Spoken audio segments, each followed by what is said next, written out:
I'm coming. More than 2 years ago, when we were finishing Last of Us Part 2, and we were working on those flashbacks within that scene for the first game, we got excited with the idea of like, oh man, what if we made The Last of Us Part 1 to look as good, if not better, than what we have done with Last of Us Part 2, which we really pushed the boundaries of like what we could do from gameplay and a graphical standpoint, and felt like if we do that, we could actually come even closer to our original vision of what the first game would have been had we not been constrained by technology.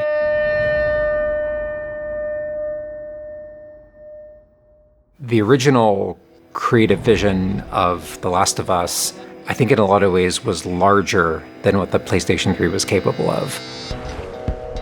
The tech of the PS5, it's like an open box of tools and goodies that we can play from and draw from. The 4K, HDR, improved haptics, 60 frames, help us to reimagine The Last of Us. It gave us opportunities to rebuild our characters at the highest fidelity. Not only are the characters more detailed, I mean down to the irises and the pupil depth. You know, you fall into the eyes of the characters. Aside from that, the facial animation is just way more believable. Like all the nuances, all the little subtle reactions, glances, glares, right? Like you get all of it almost closer to sort of the original performances. So no matter what, you stick to me like glue. Like glue. Like glue. Got it. Good. We are able now to not only just have the highest fidelity characters in the cutscene, but also in gameplay. It's the same character, so now we can do these seamless transitions in and out. Every part of the game has benefited from seamless transitions and emotional scripting. Pretty good, huh? Our stories happen in gameplay, on a stick. She knew my mom. All this stuff is designed to keep you constantly in this world. Riley, come here. Now you got this, go.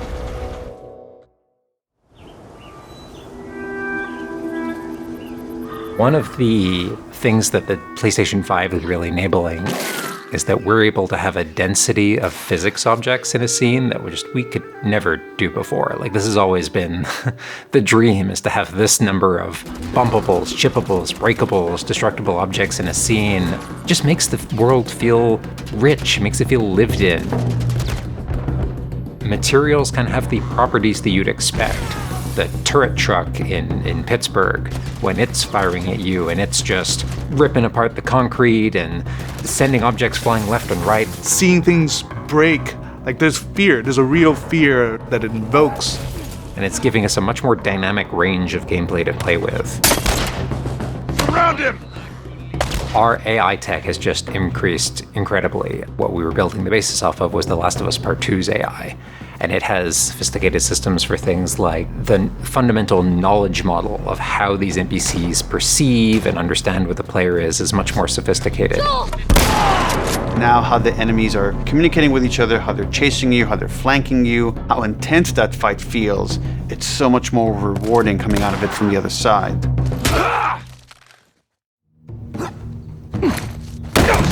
Get out! One of the other big AI improvements is the buddies. The buddies technology that we developed for The Last of Us Part 2 has this very sophisticated understanding of like, okay, this is where the enemies can see their exposure. We not only have exposure, we have future exposure. So buddies can know, okay, that enemy is walking forward and they're about to round this corner. So in 3 seconds, that corner is going to be exposed. So I'd better move now to avoid this enemy seeing me. This really lets the buddies make very complex decisions and maintain that feeling of stealth much more believably. Another big enhancement to the gameplay is that we have this technology called motion matching. Motion matching is this technology that's basically using logic that tries to match the desired movement to a bucket of hundreds of animations. A mocapped actor has gone in and run this whole gauntlet of movements to get a really full set of all the different ways a person can move. And then it's basically every frame trying to find the best matching animation that fits the path of where the character is going to go. And this motion model just gives this really seamless sense of transition. The player's movement is just a lot cleaner. It's this really smooth, organic movement through the space. First, we just had to build that core experience. And then beyond that, we wanted to add several features that fans have been asking for. For example, we now have a permadeath mode. Along that, we've added a brand new speedrun mode, so players can time themselves. There's a whole community of gamers that just want to see how fast they can play through this game. Beyond that, we added a bunch more of unlockables. So there's all these different outfits for Ellie and Joel that people can unlock. A model viewer mode, so people can really appreciate the details. We added award-winning accessibility features. Every single accessibility option that we offer, that's a barrier removed for someone. As she surveys the apartment, her eyes wander to Joel. She steps past the couch. He wears the wristwatch Sarah gifted him, which now has a cracked face. To my knowledge, this is the first PlayStation game that has audio description built into the game, built into the cinematics. Now it's nighttime. Joel stirs in his sleep. And that's really the way we've tried to push the frontier of accessibility on this game.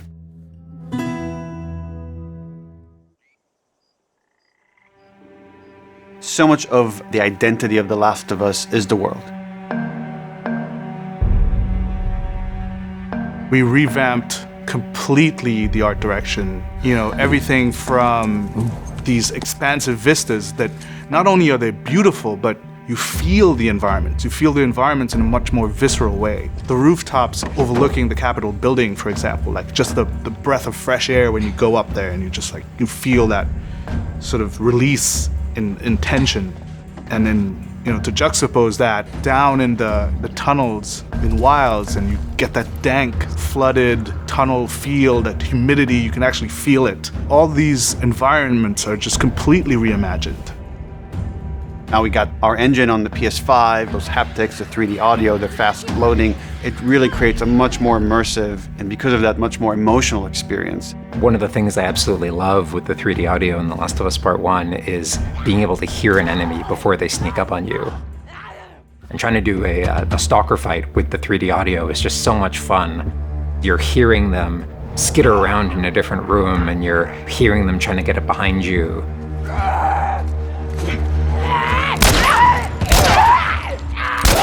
Having that two-part reaction of like hearing, turning, seeing, reacting, it's just really heightens that sense of just being grounded. You are in this character, you are in this world.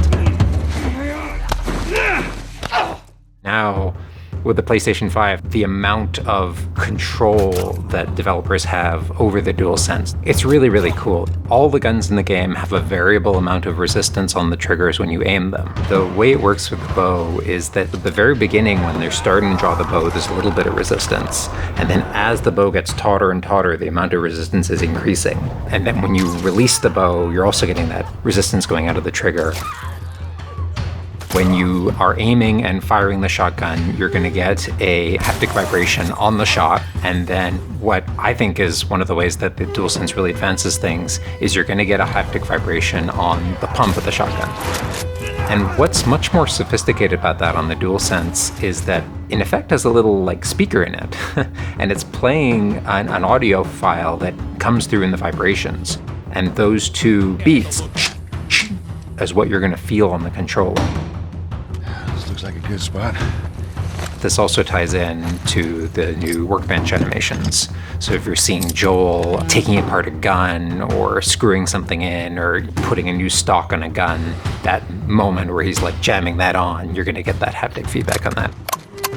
We have, haptics all across the board, for all the moments you kind of expect, for clambering, jumping, landing, meleeing, getting meleeed, like all those kind of high intensity moments we have represented in the haptics. What I personally absolutely adore is the way we can enhance the really quiet, subtle moments of gameplay. So it's like when Joel goes in to pet the giraffe, getting that little light touch on the haptics as he's petting the giraffe. To me, that's the essence of The Last of Us. It's the high tension moments, it's the low tension moments, it's all of it feeling grounded. You're feeling immersed in this world. It's all about bringing you along with that story in as many ways as we can. And that's what the new technology on the PlayStation 5 is allowing.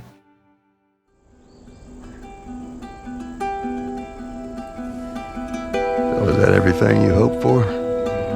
Jury's still out. There's something special about that core experience of playing as Joel and Ellie on this journey, then to take that experience and really honor it and keep the authenticity of it, but elevate it in every way possible, whether it's pipeline, whether it's art direction, whether it's a technology, everything that allows us to make that experience better. Not different, extremely better. That's why, to me, this is the definitive way to play The Last of Us.